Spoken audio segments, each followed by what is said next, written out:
কংগ্রেসের সঙ্গে সম্পর্ক ছিন্নর পরই যন্তর মন্তরে দাঁড়িয়ে যুক্তরাষ্ট্রীয় জোট গঠনের ডাক দিয়ে তৃতীয় বিকল্পে জল্পনা উস্কে দিয়েছিলেন মমতা বন্দ্যোপাধ্যায়। আর শুক্রবার দিল্লি রওনা হওয়ার আগে শিল্পপতিদের সংগঠন ইয়াং প্রেসিডেন্ট অর্গানাইজেশনের উদ্যোগে আয়োজিত সভা থেকে সে জল্পনা আরও বাড়িয়ে দিলেন তিনি।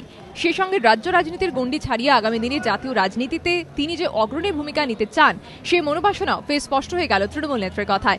মমতার উদ্দেশ্যে শিল্পপতিদের প্রশ্ন ছিল, আঞ্চলিক দলগুলি কি দেশ চালাতে পারে? উত্তরে মুখ্যমন্ত্রীর বক্তব্য, আঞ্চলিক দলগুলোর মধ্যে ভালো বোঝাপড়া ও সুসম্পর্ক রয়েছে, দায়িত্ব পেলে তারা দেশ চালাতে সক্ষম।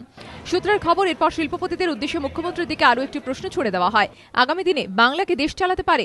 এক্ষেত্রেও মুখ্যমন্ত্রীর তাৎপর্যপূর্ণ মন্তব্য, আজ বাংলা চালাচ্ছে, আগামী দিনে দেশও চালাতে পারে। Bengal is running Bengal today. Tomorrow Bengal can run India. This is the exact thing she said. Bengal is running Bengal today. Tomorrow Bengal can run India. This is the exact thing she said. Then they asked her a question যে regional party ভালো চালাতে পারবে ভারতবর্ষ বা national নন regional party.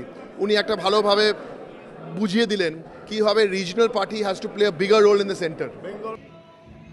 রাজনৈতিক মহলে ব্যাখ্যা, রাষ্ট্রপতি নির্বাচন এবং তারপরে কেন্দ্রের বিরুদ্ধে অনাস্থা রাজনীতিতে বিজেপি মুলায়ম মায়াবতীরা সঙ্গ না দেওয়ায় জাতীয় রাজনীতিতে কিছুটা কোণঠাসা হয়ে পড়েছেন মমতা বন্দ্যোপাধ্যায়। কিন্তু তা সত্ত্বেও হতাশ হতে নারাজ তিনি। এখন তাঁর লক্ষ্য নীতিশ কুমারের জেডিইউ, নবীন পট্টনায়কের বিজেপির মতো পূর্ব ভারতের দলগুলির সঙ্গে জোট গঠন করা, যাতে 2014 নির্বাচনে তিনি কেন্দ্র সরকার গঠনে গুরুত্বপূর্ণ ভূমিকা নিতে পারেন। আশাফুল হোসেনের রিপোর্ট, এবিপি আনন্দ, কলকাতা।